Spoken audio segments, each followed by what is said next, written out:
Boa tarde, no ar, programa É Coisa Nossa, seu programa de entretenimento e cultura da sua TV Câmara Aracaju, canal 48.4.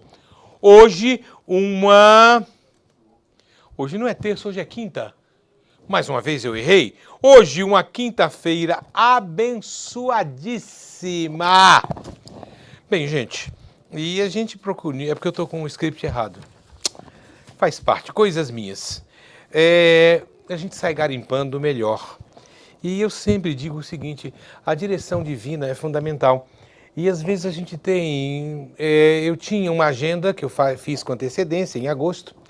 E nessa agenda, a pessoa era um escritor espírita que escreve sobre OVNIs, que é o Tiago Avelino, entendeu? Ele viria falar do novo livro dele, de novas aparições de OVNIs aqui na Serra de Itabaiana, mas infelizmente tive uma viagem. Aí nós tentamos colocar o Paulo, que é um palhaço gospel, que vai dar um curso de palhaço aqui, que a gente recomenda, maravilhoso. Mas aí a segunda opção também não deu.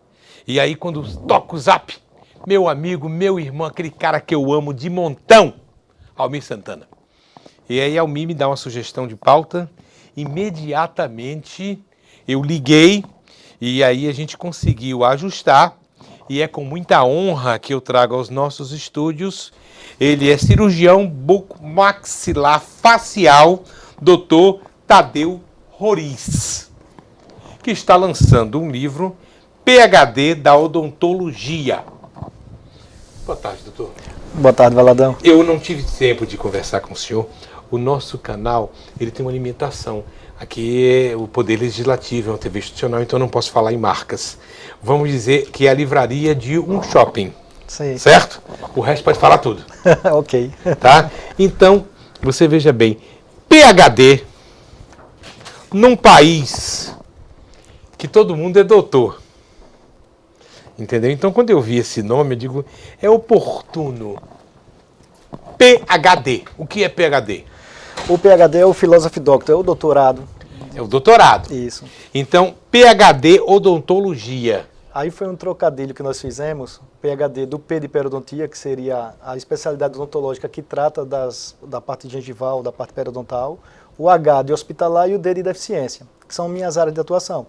Eu sou periodontista, sou especialista em pacientes especiais e trabalho no hospital. Aí eu juntei o PhD, odontologia, fazendo uma alusão ao Philosophy Doctor, que seria o PhD de todas as áreas, né, que seria o título de doutorado para todas as áreas. Bacana.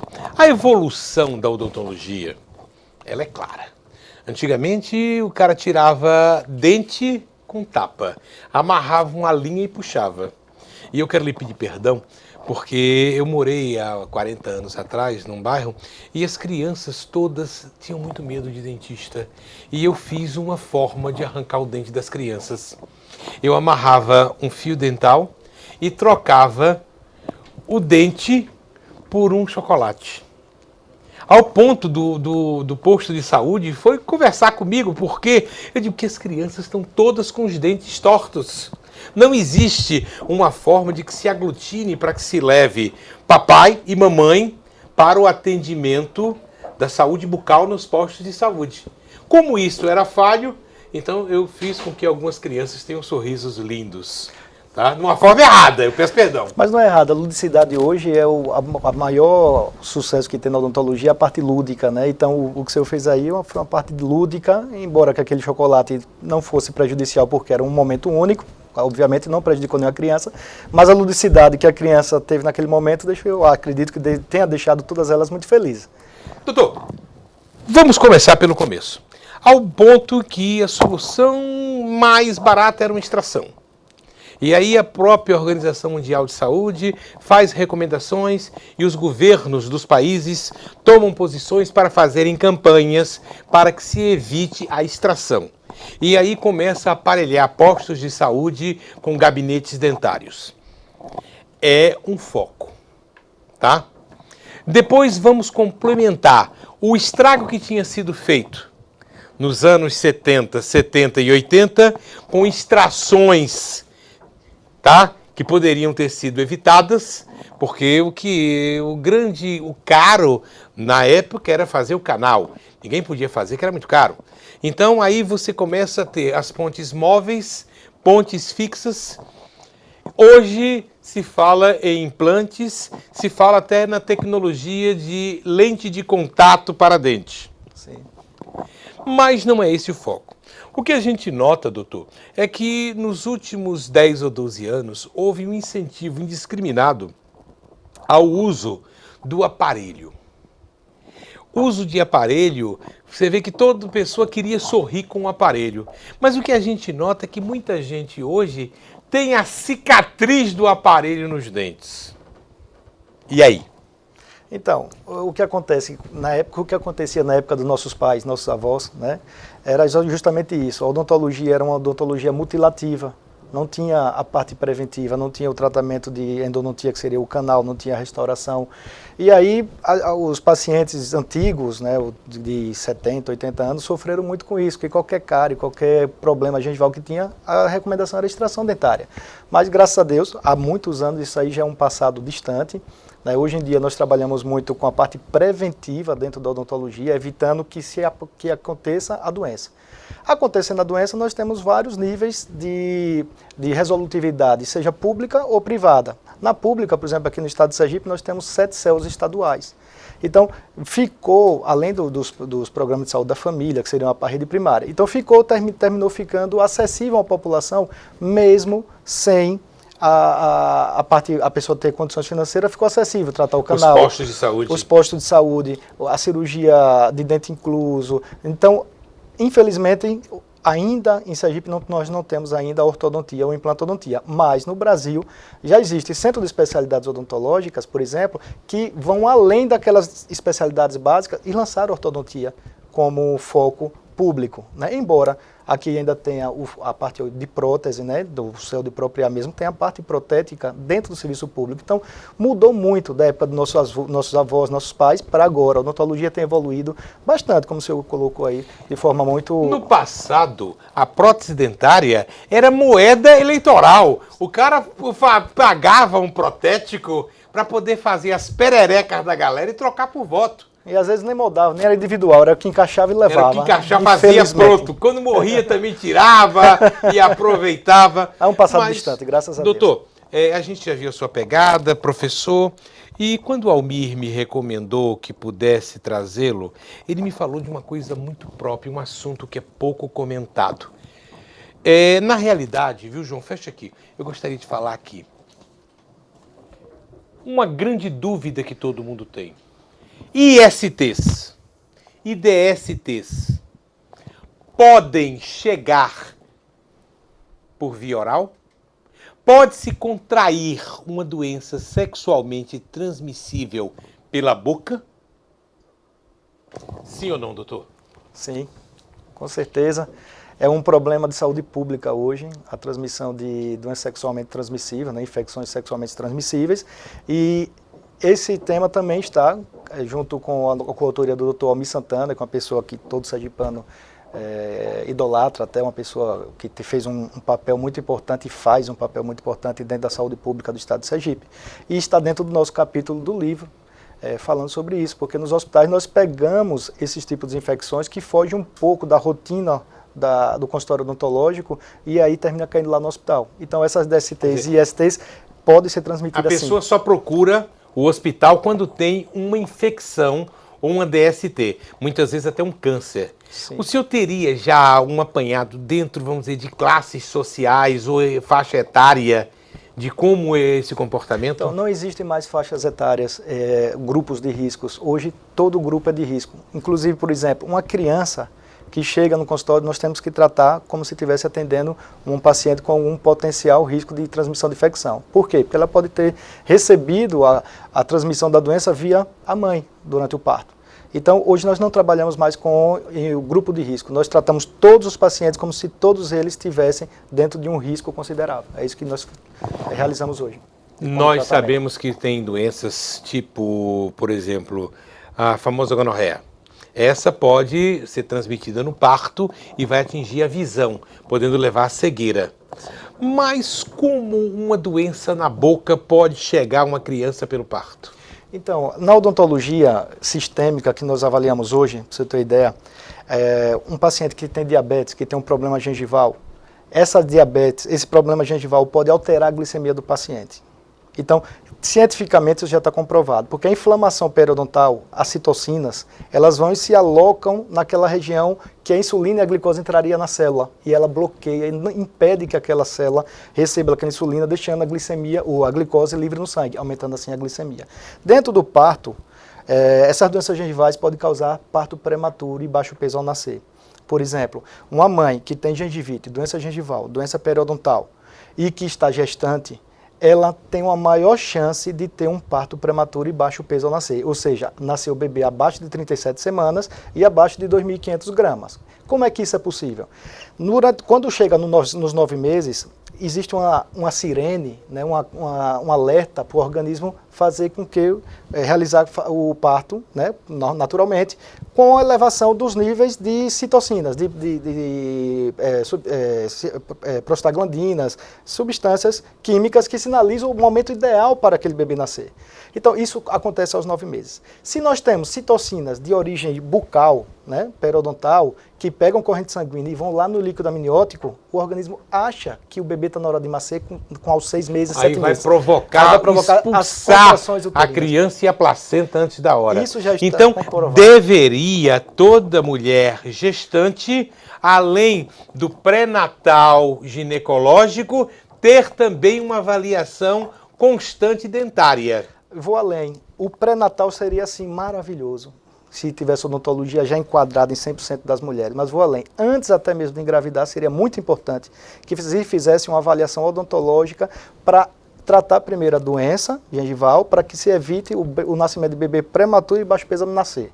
Isso aí está registrado com milhares e milhares de referências. Inclusive, foi uma tese até do meu mestrado da odontologia em relação ao parto pré-termo, baixo peso ao nascer e doença periodontal, doença gengival influenciando esses partos. Os médicos já sabiam disso, na verdade, porque nas infecções geniturinárias causava isso. A infecção geniturinária causa o mesmo processo. Só que eles não imaginavam, no passado, que a cavidade bucal, as citocinas, as prostaglandinas fizessem o mesmo efeito. Como a gente é formado por um organismo como um todo, então toda infecção bucal fica com a mesma analogia da infecção geniturinária. Qual a DST mais comum hoje na boca?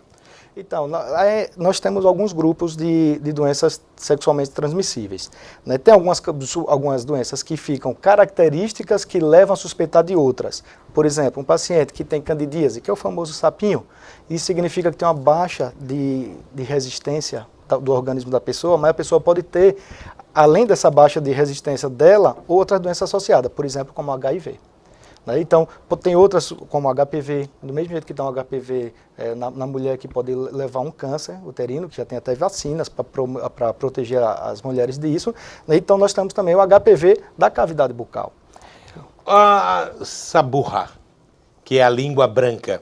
Algumas pessoas têm ela em função da estomatite, até medicamentosa. Às vezes o cara toma remédio demais e fica. Seria um aviso de que possa ter uma DST? Não, a saburra não. A saburra lingual, ela é originada pela falta de higienização bucal, ou, como o senhor falou aí muito bem, de forma muito apropriada, por alguma deficiência de alguma medicação que ele toma, que diminui a salivação da paciente, e diminuindo a salivação da paciente favorece as bactérias. Então, a saburra lingual geralmente é associada à falta de higiene bucal.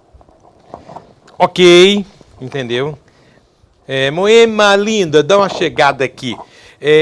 Você veja bem, dentro desse aprimoramento, a gente falou, mas o adolescente, que é afoito, está conhecendo o sexo? O adolescente no sexo, aonde toca mais? Então, é muito importante que se divulgue a parte preventiva, seja no sexo convencional, ou seja no sexo oral, o anal, isso aí tudo tem a parte preventiva que nós podemos esclarecer para os adolescentes. Então o foco nosso hoje é mostrar para os adolescentes que pode ter o sexo, pode ter o mesmo prazer sexual e se protegendo, sem ter nenhum comprometimento, nenhum problema, nenhum risco de doenças graves, como HIV, hepatite C, hepatite B até hepatite A. Bom, eu conversei com o escritor e cirurgião buco-maxilar facial, Dr. Tadeu Roriz, que estará lançando o livro PhD Odontologia. PhD Odontologia. Já ganhei o meu exemplar. Está de presente. Entendeu? E eu prometo que eu vou enriquecer o Dr. Azulzinho, que é a nossa personagem, com este compêndio que eu tenho certeza que vai ser maravilhoso na minha vida. Vai lançar que dia? Vai ser no dia 9. Dia 9. Sexta-feira, às 18 horas, em uma grande livraria amanhã, daqui de Aracaju. Amanhã. Então amanhã, numa livraria de um shopping, não é? Também tem no shopping, mas não vai ser no shopping, não. Não vai ser no shopping, não. A livraria em que vai rua? Vai ser na 13 de julho, próximo. Na livraria na 13 de julho. Atenção, médicos, professores, pessoas que andam, que tratam, vamos dizer assim, de segurança, de saúde, entendeu? Vale a pena o lançamento deste livro. E a gente vê uma coisa bacana aqui. Os lucros provenientes da venda desta obra será doado para a Federação Estadual das APAES do Estado de Sergipe. Tá? Bacana isso. Os autores do livro, o doutor Tadeu, a esposa, entendeu? Preocupado em dividir a renda desse livro com a solidariedade humana. E parabéns aí a Edize, meu amigo do fundo do coração, jornalista Milton Alves. Muito obrigado. Eu que agradeço a oportunidade e estou à sua disposição, Valadão. Voltará, viu? Se Deus quiser. Pode ter certeza. Adorei a entrevista. Gente, eu vou ao break e era isso que eu queria saber, se já estava pronto. Na volta aqui com Caroline Principal. Todos os dias, a partir das 20 horas, nós temos um encontro marcado aqui no Parlamento em Foco, o programa que leva até você as ações dos vereadores dentro e fora do plenário da Casa, de uma forma clara, leve e transparente. Você não pode perder. TV Câmara Aracaju, o parlamento mais perto de você.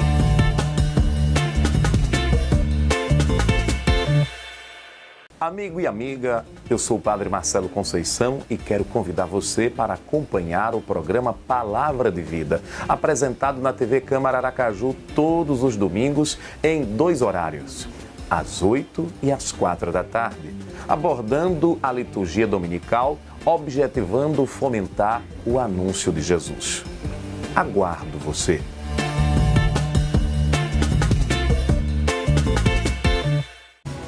Você sabia que a Câmara de Aracaju tem um canal no YouTube? Pois é, lá você pode assistir reportagens e também programas que você perdeu ou que quer rever novamente. Acesse youtube.com/Câmara de Aracaju e se inscreva. Agora, deixa eu voltar aqui que eu tô revendo o programa que eu mais gosto.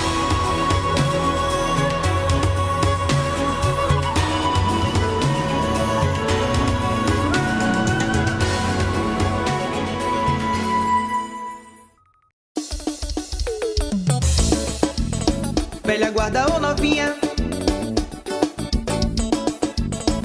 gordinha e magrinha. 8ª caminhada do Dia Mundial do Diabetes. 24 de novembro, saindo da Praça do Minigolf, em frente ao AB. Venha na pisada da caminhadinha. Controlando a glicemia. E vem na caminhadinha. E vem na caminhadinha.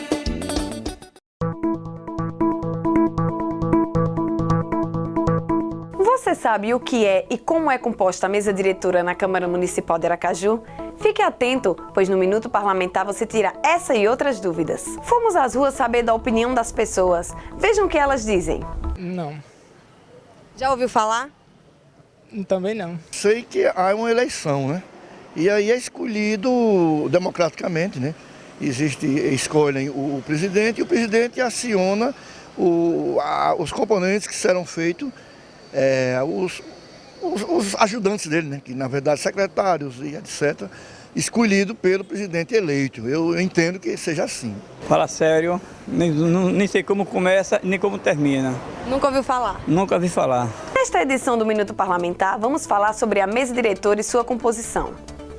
A mesa diretora é uma parte importante da Câmara Municipal de Vereadores. Ela é responsável pela direção dos trabalhos da Casa. Ao menos a cada 15 dias, seus membros se reúnem para deliberar sobre todos os assuntos da Casa que estão sob seu exame.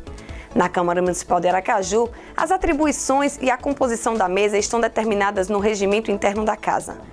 A mesa é composta por 5 vereadores que são eleitos no início de cada legislatura. Os mandatos valem por 2 anos, com possibilidade de reeleição. O plenário da Câmara Municipal de Aracaju já elegeu a mesa diretora da Casa para o biênio 2019-2020. Como presidente, permanece o vereador Nitinho. Já o vice-presidente passa a ser o vereador Tiaguinho Batalha, o primeiro secretário, o vereador Dr. Gonzaga, o segundo secretário, o vereador Isaac Silveira e o terceiro secretário, o vereador Seu Marcos. Fique atento ao Minuto Parlamentar e saiba mais sobre o funcionamento da Câmara de Vereadores de Aracaju. Até a próxima!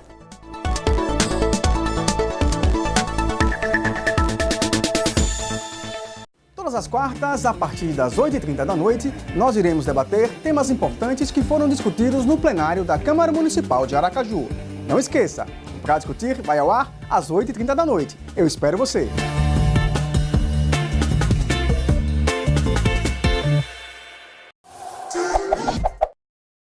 Tá bom. No ar! Entendeu? Obrigado, Eribas, que disse que gosta de assistir lá de fora. Ninguém gosta de assistir aqui, só João e Dedé. Bom, gente, entrevista maravilhosa, né? E a gente tem, assim, adentrado por um lado, assim, em função do Novembro Azul, essa entrevista com o Dr. Tadeu Roriz, eu acho que serve de alerta a todo mundo. O livro dele tem aspectos da diabetes, né? E tem o aspecto das DSTs. Ele é um jovem muito dado, muito comprometido com a causa social. Eu achei fantástico. E principalmente que a renda do livro vai para a Associação de Paz. E falar nisso, eu estou aqui com um amigo, um grande ator. Eu conheci alguns anos atrás, quando ele chega em Aracaju e ele veio para trabalhar consertando máquina. Ele tinha um parente e era numa época que nós não tínhamos muita gente consertando máquina fotográfica. Não, máquina fotográfica. Eu tive uma máquina top na época que para consertar tinha que mandar para os Estados Unidos. E este rapaz veio, porque o cunhado dele veio de fora e trouxe, ele chegou aqui para consertar a máquina. Um rapazinho franzino, muito tímido. E aí nós precisamos dos recursos da empresa dele para corrigir um defeito. Conhecemos. E aí depois ele me aparece, eu fazendo programas, ele pedindo oportunidade para mostrar o trabalho dele. Naldo Souza, que não está aqui. É Naldo ou Caroline? Aqui tá Caroline, o principal. Caroline Principal. Isso. Que Naldo ano ficou foi? em casa. Que ano foi que o Naldo chegou em Aracaju? Eu cheguei aqui em outubro de 99. Eu tenho 19 anos que já estou aqui em Aracaju. Bacana. Eu já sou aracajuando aqui pela essa casa. Aqui a Câmara dos Vereadores, ele me deu o título em 2012, de cidadão aracajuano. Um grande ator, um ativista social, comprometido com as causas GLBT, tá?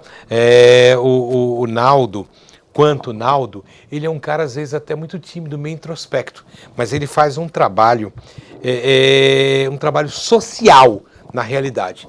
Porque o Naldo não é muito dado a falar aquela coisa, não. Ele faz um trabalho de formiguinha, de assistência social, de solidariedade humana, e eu posso atestar isso. Fizemos uma amizade, ele até me mostrou, cadê a foto que estava aqui? Foto aqui, nossa. Ele mostrou fotos Rainha do Milho minhas. Fresco, Olha, Canal 20, APDP, um monte de canto que a gente já passou com você, eu vou. A gente aqui, esta foto aqui deve ter uns 20 anos, não tem não? Não, eu tenho 19, ela tem 18. 18 anos. Isso. Essa aqui teria uns 16 anos. Foi um outro projeto que a gente fez em outra emissora, num canal fechado aqui. E você guardava isso, eu não sabia que você tinha. Ah, não, eu tenho tudo guardado. Eu tenho um arquivo, assim, que quando as pessoas, os outros artistas querem alguma coisa, eu tenho fotos de todos os eventos, de todas as coisas que aconteceram aqui, desde que eu cheguei. Até algo que eu tenho antes, que eu pesquisei, eu tenho de antes, né? Não. Que eu estava aqui. Aqui eu tenho uma foto, tá aqui o nosso querido Aldo da Pedra Petrônio Alves da Pedra Azul, tá aqui, e a Isabelita dos Patins. Agora, Naldo, aquele rapaz tímido, introspecto, amadureceu e hoje você é um artista consolidado. Quando a gente abre o teu Face, você faz casamento todo dia, participa de formatura. Eu já vi Naldo apresentar desfile de modas, Isso, tudo. entendeu? Fazer apresentação de shows em shoppings. Isso, a drag queen, ela cabe em qualquer lugar. Assim, ela tem discernimento nessas falas, ela entra, ela vai e desenvolve o evento todo. Né? Então, Eu me lembro de um desfile de modas que você fez no Calçadão, alguns anos atrás. Não pode dizer o nome da loja, a gente pode falar em marca. Foram várias, né? Mas eu me lembro de uma precisamente, aonde foi muita gente. E as pessoas lotavam. E chegou o ponto que as pessoas já não estavam mais preocupadas com as roupas. As pessoas gritavam, Caroline, Caroline. Ou seja, as brincadeiras, a coisa bem-humorada, chama a atenção. Hoje, Caroline é um nome artisticamente consagrado. Como foi o caminho do Naldo para a consagrada Caroline? Na verdade, a gente faz isso sem intenção nenhuma, as coisas foram acontecendo. Eu mesmo não programei nem de vir morar em Aracaju, estou aqui, né? Mas a gente não programa, a gente se identificou com a comunidade por conta dos movimentos sociais de direitos humanos. Eu me identifiquei com esse grupo do GLBT, né? LGBT, e a gente, ao meio desse grupo, desenvolve-se a cultura do transformismo, né, dentro da nossa comunidade, e aí eu passei a fazer, já vim fazer depois que eu cheguei aqui, eu não fazia antes. Então a Caroline, ela é tipicamente aracajuana mesmo, ela nasceu aqui. Até mesmo porque tem transformistas que não são homoafetivos, né? Isso pode acontecer, vários atores aí que Tem estão fazendo atores as novelas que fazem transformações. Essa foto aqui, por exemplo, tá o CorelDRAW, né? Funcionou. João, mostra aí a foto da Caroline principal. Alguns banners que alguns patrocinadores de eventos, de empresas, Mandam faziam fazer. para mim, gostavam. Além do cachê, ainda fazia alguma coisa a mais para agradar, porque gostava. Eu participei de várias empresas aqui, vários eventos, de final de ano, de pegadinha, de incentivo às vendas, um monte de coisa. Caroline, o homofóbico não se toca muitas vezes da sua homofobia. Então, tem caras que são insensatos. Dizem o que não pensam e não pensam o que dizem. Isso. Tá? Então você veja bem, eu sei que você tem uma agenda de festas de aniversário, mas você se deparou alguma vez com alguém que foi te contratar para fazer uma brincadeira no aniversário de alguém e você sentiu que a pegada não era uma brincadeira, era homofobia? Não, na verdade, já teve alguém na festa que se utilizou desse comportamento. Mas aí eu me coloquei e a pessoa percebeu o quanto estava sendo indelicado e ela ficou no canto dela. Porque, na verdade, as pessoas que me contratam, que me chamam, já sabem do trabalho, já sabem o que vai acontecer, né? Eu, na verdade, você faz uma despedida de solteiro? Eu faço despedida de solteira. Eu faço despedida de mulheres. De homem... A de homens você não faz? Não, eu só fiz uma, mas as meninas estavam do outro lado da piscina, nesse condomínio. Porque a minha expressão da Caroline, todo esse movimento artístico de Caroline, não combina com essa questão sexual. Caroline é uma mulher ou é um homem? A Caroline é um ator transformista, é um homem que se transformou numa figura feminina, exageradamente exagerada. louca e querendo se amostrar cada vez mais. Você tem o olhar da El, que maravilha. Ah, que bom que eu vi isso. Eu Entendeu? sou fã. Eu vi agora, porque certa feita eu estava no almoço com ela e os olhos dela eram azuis. E ela usava esses cílios assim, meio azulados, mas eu vi o olho. Lembra, legal. Saudosa, uma grande artista, inteligentíssima. E eu acredito que Que Maravilha, pra mim, ela é a primeira drag queen do Brasil. Mesmo sendo Mesmo sendo mulher. Ela foi a primeira drag queen. Os artistas, os estilistas que tinham suas inteligências para moda, para adereços, não usavam, né? E passavam para ela. Então, ela vivia cheia de coisas, de artistas, de estilistas, esse pessoal não se vestia de drag. E era ela a drag deles todos. Então, a Que Maravilha, com produção, com inteligência, com desenvoltura, com simpatia, para mim, ela é a drag queen. A primeira drag queen do Brasil. É a Que Maravilha. Eu digo e... Tati, vamos botar o telefone de Caroline principal. Ninguém venha com proposta indecente, entendeu? Ninguém venha que a Caroline não concorda. Caroline, qual o evento assim que você se colocou como artista? Porque eu me lembro quando você começou, tá? E você vivia catando, até reciclando coisas para todo esse mise-en-scène teatral, né? Então você veja bem. Mas quando foi que você se sentiu seguro? Porque uma coisa é o cara ser um drag, tá? A outra é quando ele se torna um showman, fazendo stand-up comedy que você faz muito bem. Tá? Então, quando você chega, não é só a figura plástica da drag. Você consegue vender produtos, tá? Como eu falei, você vende marcas, você faz shows, você é uma pessoa interativa no palco. Quando foi que você conseguiu aglutinar tudo isso? Na verdade, quando a gente começa, a gente vai pesquisando, vendo, vivenciando os outros que vieram antes de ti. E a gente faz igual para melhor, né? Quando a gente diz reciclar alguma coisa, a drag queen, ela traz do que não era uma roupa, se transformar em roupa. E isso se torna uma arte, né? Coisas que não seria para usar na cabeça, a gente bota na cabeça e fica interessante, porque é uma drag queen, tudo pode na drag queen. A gente vai começando, vai se atentando para que a gente não erre nessas fantasias. Seria uma customização. Isso. A gente faz isso, mas na verdade a gente... eu acho assim, quando a drag coloca, tira, traz algo que não era de usar, uma roupa, e coloca no corpo e dá certo, ali foi uma inteligência incrível, uma criatividade. Já é um tipo de arte. É uma arte. Figurino. Isso. A gente hoje já tem estilista, que a gente tem coisas prontas, a gente manda fazer de pensa e manda fazer, costureiro e tudo. Sapato, como é? Você calça quanto? Eu calço 39, meu pé não é tão grande. Não é tão grande. Os meus sapatos, por incrível que são todos italianos.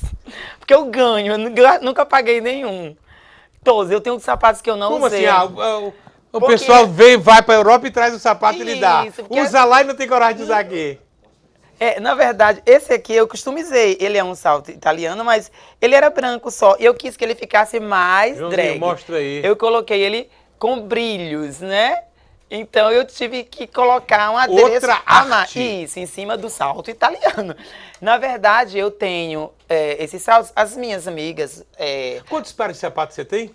Pra matar a mulherada em casa. Eu acho que tem 25, 26, por aí, Aí já teve mulher agora com ciúme, viu? Que só tem 2, 3. Porque tem uns que eu já usei bastante, uns que eu já usei muito, porque dá certo para várias fantasias. Outros eu olho que eu acho ele muito feminino, então ele tá guardado, ele não tá sendo usado por conta que eu acho que não combina muito com a drag queen. E os mais exagerados, que é o que combina mesmo comigo, eu uso todos, mas há determinadas fantasias que a gente usa mais aquele. Tem um salto que eu chamo ele de peão de obra, porque é o salto que desde quando eu começo, ele Eu uso até hoje. Você falou em despedida de solteiro, você falou de masculino e feminino. Isso. Mas eu vi uma foto sua que você tá com um casal de noivos, cada um dando um beijo do lado do rosto. Isso. O que foi aquilo?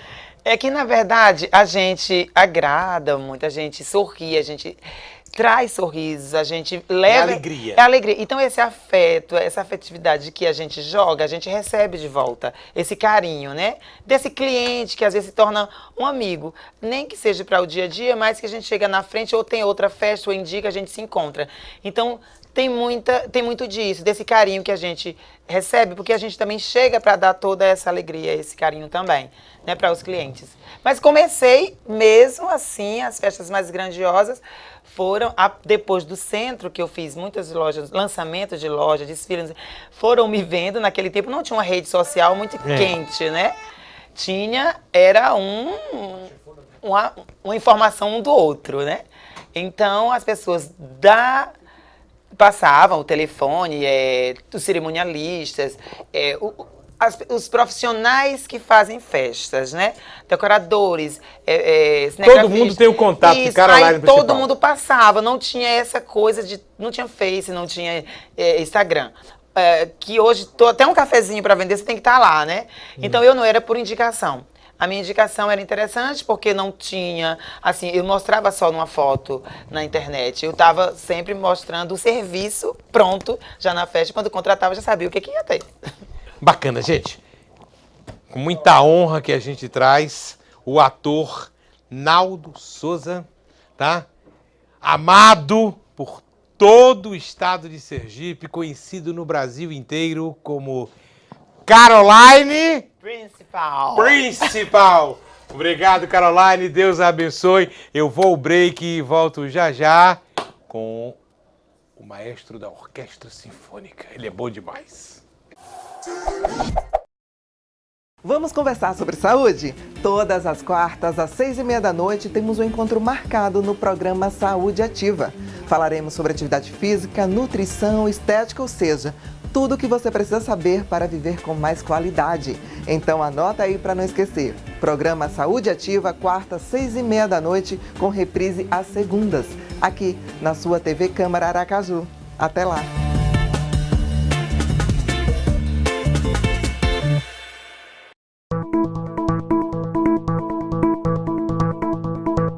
Você sabe quais são os departamentos, divisões e setores que compõem a Câmara de Vereadores de Aracaju? Assista ao Minuto Parlamentar e fique por dentro dessas e de outras informações. Fomos às ruas saber da opinião das pessoas. Veja o que elas dizem. Você sabe quantos departamentos, divisões e setores compõem a Câmara de Aracaju? Mais ou menos, umas 10 mais ou menos, eu acho. Muito difícil essa pergunta, porque primeiro, a sociedade nunca tem conhecimento do que acontece dentro da Casa Legislativa do município. Sabe-se do número de vereadores, mas quantos setores, quantas divisões, essa eu acho que nem os vereadores aqui sabem. Rapaz, sei não. Não faço nem ideia. Não. Tá curiosa? Queria saber. Não sei não, viu? Não sei, porque tem muitas divisões aí e é difícil saber, viu? Nesta edição do Minuto Parlamentar, vamos falar sobre a estruturação da Câmara de Vereadores de Aracaju. A Câmara de Vereadores de Aracaju tem registros de lei do ano de 1947 e de atas de 1909, mas, como a maioria da Câmara de Vereadores, o funcionamento da Casa Legislativa do município de Aracaju iniciou após a promulgação da Constituição de 1988. No entanto, a lei que cria os departamentos, a estrutura de cargos e o Estatuto do Servidor da Câmara de Vereadores de Aracaju, entre outros, é de 1983. É a Lei 901/83 e foi a partir da implementação da Lei Orgânica do município, criada em 1990, que a estrutura da Câmara de Aracaju começou a passar por adequações. Mas as mudanças na estrutura organizacional da Câmara de Vereadores de Aracaju permanecem, já que o organograma da Casa Parlamentar é de 1983, o que implica na extinção de alguns cargos, a exemplo do datilógrafo. Atualmente, a estrutura da Câmara de Vereadores de Aracaju é organizada da seguinte forma: plenário, presidência, secretaria executiva, assessorias jurídicas, administrativa, financeira, legislativa e de comunicação, além do cerimonial, departamentos, divisões e setores. Fique atento ao Minuto Parlamentar e saiba mais sobre o funcionamento da Câmara Municipal de Aracaju. Até a próxima!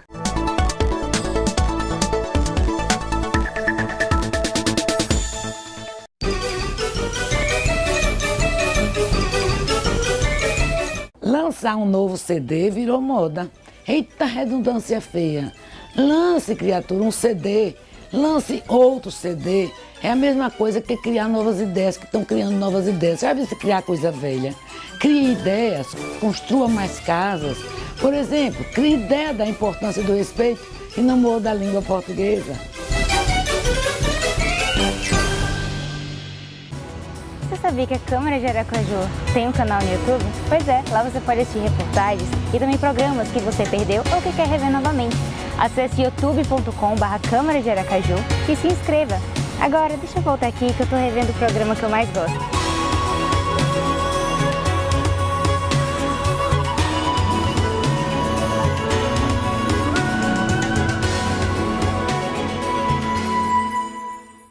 Quer ficar por dentro de tudo o que acontece nas sessões ordinárias da Câmara Municipal de Aracaju?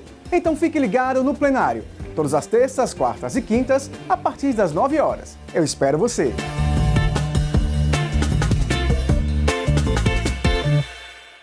Todos os dias, a partir das 20 horas, nós temos um encontro marcado aqui no Parlamento em Foco, o programa que leva até você as ações dos vereadores dentro e fora do plenário da Casa, de uma forma clara, leve e transparente. Você não pode perder. TV Câmara Aracaju, o parlamento mais perto de você.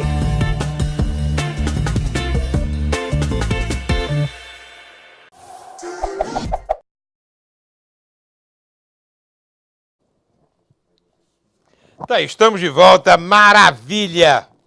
E a gente tinha que ter conversado com este artista maravilhoso já há algum tempo. A gente vinha tentando encontrar uma agenda, né? E para saber como foi 2018, as perspectivas para 2019, eu estou falando do maestro Guilherme Manes. Ele, regente da Orquestra Sinfônica de Sergipe. Boa tarde, tudo bem? Boa tarde, tudo bom? Prazer estar aqui com vocês. Maestro, eu acompanho pelas mídias sociais. Eu sempre costumo dizer o seguinte, que amanhã será melhor do que hoje.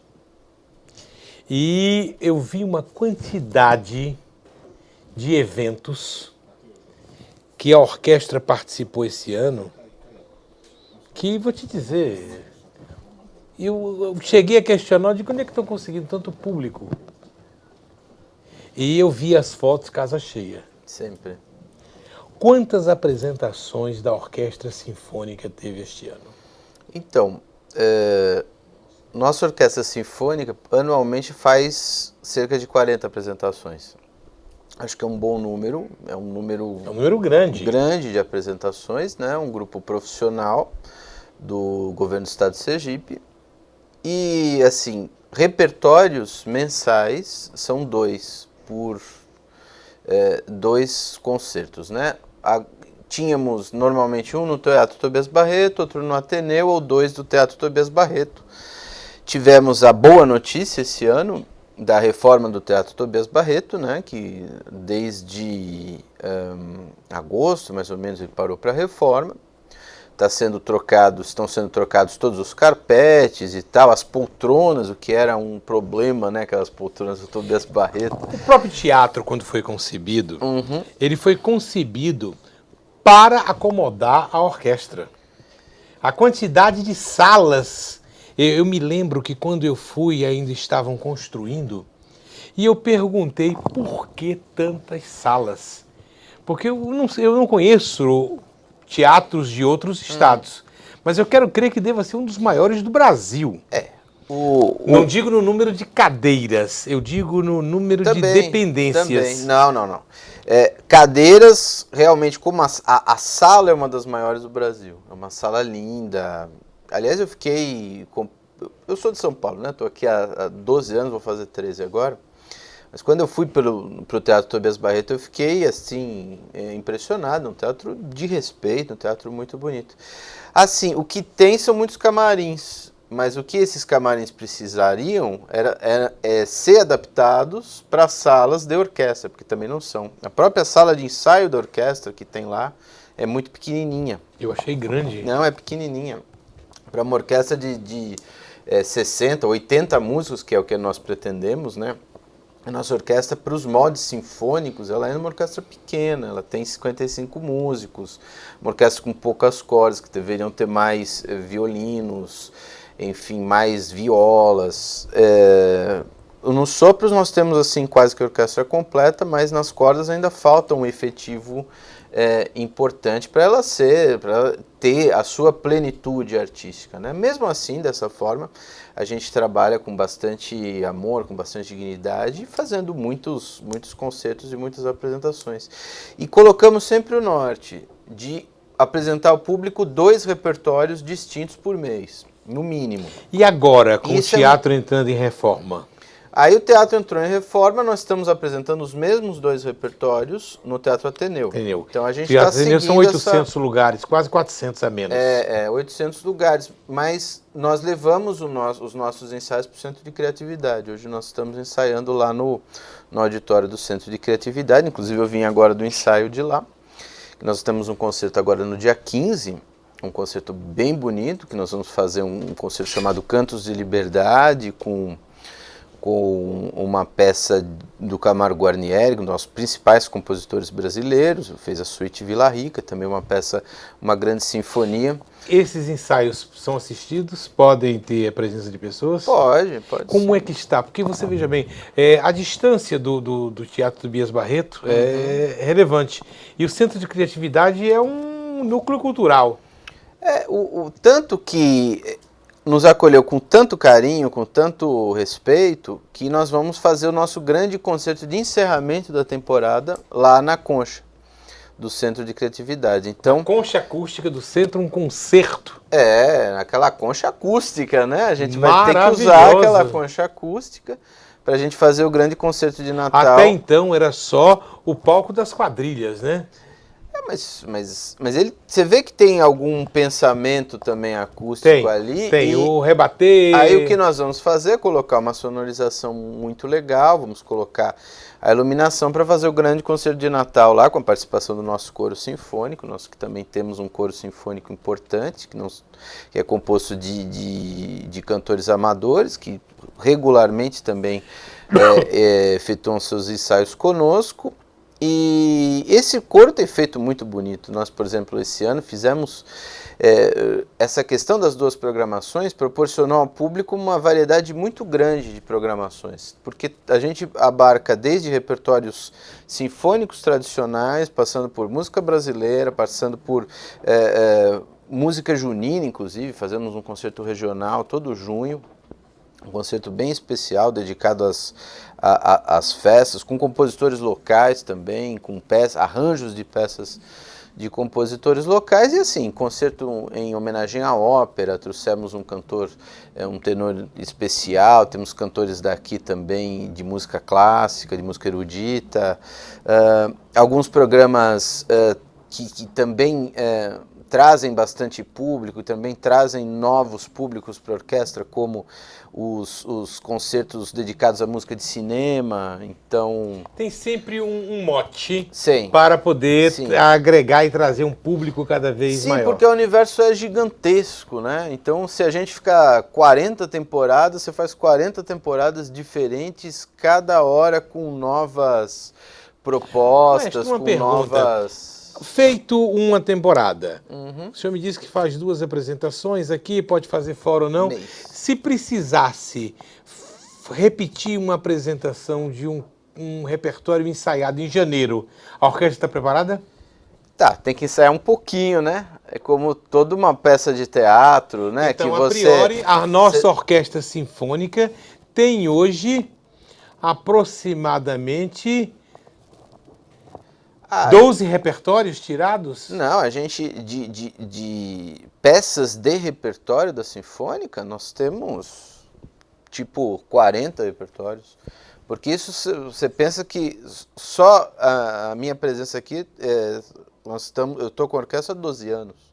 Então, 12 anos fazendo temporadas regulares. Alguns programas, evidentemente, que a gente repete. Por exemplo, como que uma orquestra sinfônica pode ficar sem tocar a Quinta de Beethoven, né? Né?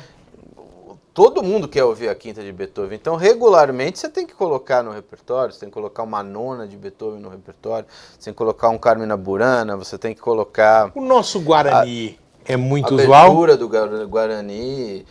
O Guarani, na verdade, é a abertura de uma ópera composta por Carlos Gomes, né, que foi nosso principal... Ainda é muito operista. pedido isso? Nossa, e tá no repertório. Se eu jogar o Guarani hoje na estante, a gente dá uma boa estudada, faz 2 ensaios e vai pro concerto. Maestro, a batuta, o linguajar da Libras é as mímicas.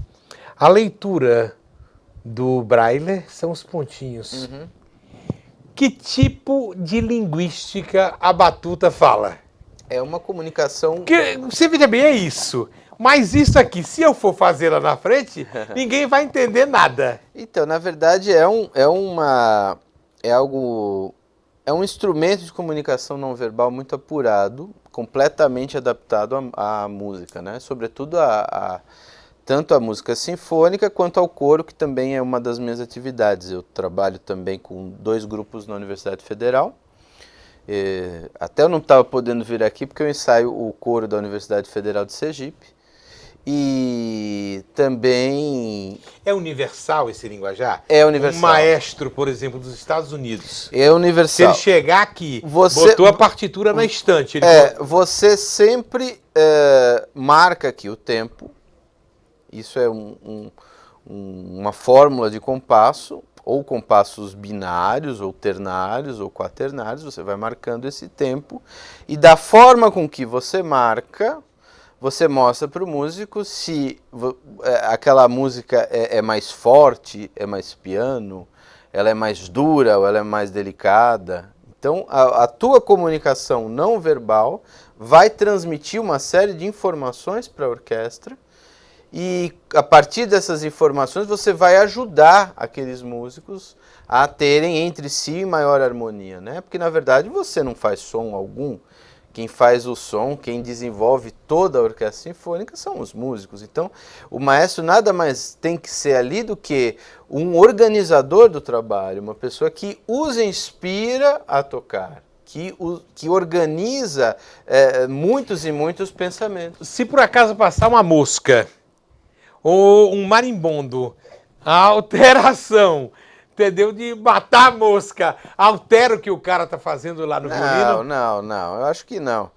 Porque, assim, todos eles estão com as suas partituras, né? Então, eles estão também imbuídos daquela vontade, daquele desejo de passar para o público as ideias do compositor. Então, você está ali, às vezes você está na expressão... Pousou a mosca, você faz isso e continua, não tem problema. Mas você faz com a mão esquerda, porque aqui é o teu esteio, a mão direita é o teu esteio, né? A mão direita para o maestro é como se fosse a direção básica. E se o maestro for canhoto? Não pode. Se o maestro for canhoto, ensina o maestro a bater o tempo com a direita. Quer dizer que nunca vai existir. Tem um ou outro, é muito raro, mas é a mesma coisa o cara que toca violão invertido, né? Ou toca violino invertido. Eu já vi gente tocando violino invertido. É muito cavaquinho invertido. Pode ser, né? Tem gente que faz tudo, mas assim, como é uma profissão que você vai lidar com muitas e muitas e muitas orquestras, se chega um maestro regendo com a mão direita de um jeito e a mão esquerda de outro, o pessoal já vai dar um saculejo muito bem dado no grupo, entendeu? Bom, nós temos ainda mais alguns minutos. Nós falamos da programação de 2018. Alguma perspectiva para 2019? Então, 2019 nós temos, sem dúvida nenhuma, que pensar em manter a característica sinfônica da nossa orquestra, então manter os repertórios sinfônicos, nos aventurar por algumas peças que até então nós ainda não conseguimos por algumas faltas de efetivo, né? Então a gente pensa em abordar a música do século XXI, né? Mais ou menos o que é feito hoje em dia, Eu acho que é importante para a orquestra não virar um museu da música, né? Simplesmente só as peças mais antigas, só os repertórios românticos, clássicos, né? Vamos tentar um pouco mais para a música contemporânea, um pouco mais para o romantismo tardio.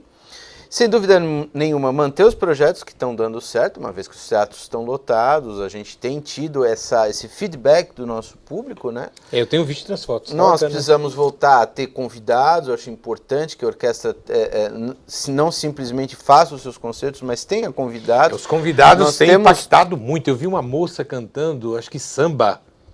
Ah, sim, Patrícia, né? Patrícia. Ela cantou conosco é o Duo Vieira. Nós fizemos um concerto comemorativo à Bossa Nova. Teve da Bossa Nova, mas teve muito samba também. Teve a Rebeca Vieira. Foi a Rebeca Vieira, né? Nesse concerto da Bossa Nova, a gente fez uns sambas lá também. Foi um concerto muito bonito e eu acho que a gente tem que ir por esse lado, né? Sempre tem que ter convidados, sempre tem que ter novidades. Tem tem convidados importantíssimos brasileiros que a gente precisa trazer aqui para o nosso estado. Os artistas sergipanos tiveram uma época em que eram muito solicitados, mas eu tenho notado menos frequência. Não, na orquestra sempre eles têm... Eu digo, cantores que vão fazer paralelo, eu vi Chiqueiroga, eu vi Antônio Rogério... Cantaram conosco até no passado. Eu vi aquele menino do forró que está no Rio. Sergival? É Sergival. Sergival teve conosco. Esse ano nós tivemos um trio muito importante aqui, que é do... Eu esqueci o nome, mas é a Bárbara Sandes. É o Crave e a Rosa. O Crave e Rosa. Putz, que trio bonito, que gente. Teles, o Henrique Teles, Lucas Campelo, a Bárbara Sandes. Que bonito foi. Foi justamente deixa eu mandar beijo pra Bárbara, que classificou-se aí a música francesa, né? Maravilhosa, Barbinha. É nosso outro trabalho, que é com a Sinfônica da Universidade, que hoje mesmo vai tocar lá no Campo São Cristóvão aqui da UFS. Nós vamos fazer mais um concerto de música francesa lá às 18 horas. Olha, clima de festival de arte, viu? Hoje eu recebi um convite, Mara Lessa, mandando um convite para que eu fosse assistir no dia 15 horas em São Cristóvão, Omo Oxum, candomblé de Rua no Fasque. Tá? São meus amigos dos bairros e a gente tem que prestigiar. Claro. É cultura, é arte, tem que estar tudo. Não, e a gente tem que ser plural, sabe, meu caro? O mais plural possível, as mais variadas também. A nossa produção artística absolutamente tem que estar acima de qualquer religião e tal. Por exemplo, uma das peças que eu fiz com a Orquestra Experimental de Repertório em São Paulo foi a Sinfonia dos Orixás, do Almeida Prado. Que peça linda, que peça maravilhosa. E também é um objetivo nosso, né? Trazer essas peças, Sinfonia dos Orixás, algumas a própria peças, cultura brasileira, cultura né? brasileira, riquíssima. Eu estou encerrando, mas aí vai uma pergunta oportuna que me veio agora. Você fala numa sinfonia para orixás, tá? Eu falei em Omo Oxum. Por que as orquestras sinfônicas só têm um surdão? Depende do compositor, né? Eu só vejo um surdão grande, blum, blum, blum, só tem ele. Não, tem vários. Tem mais? Opa! Então eu preciso observar melhor. Precisa sim. Eu conversei com meu querido amigo dileto, maestro Guilherme Manes, o cara que tem uma perspectiva. No tocante a 2009 ele saiu assim um pouco pela culatra. Eu vou repetir o que ele disse, não sei se ele vai gostar, mas ele disse o seguinte: em 2019 os projetos são muitos, agora é necessário que tenham recursos. E aí ele prefere não falar nada agora. Vamos ter, sim, sem dúvida nenhuma. Eles virão. Virão, sim, virão. Mas ainda não temos o projeto para 2019. Claro, mas nós estamos em desenvolvimento de uma série de coisas. Eu não tenho dúvida que o nosso governo vai apoiar com muito carinho, como tem apoiado a nossa querida Orquestra Sinfônica. Obrigado, Guilherme Manes. Gente, final de programa. E a gente se vê na próxima terça-feira, às 14 horas, se assim o bom Deus quiser.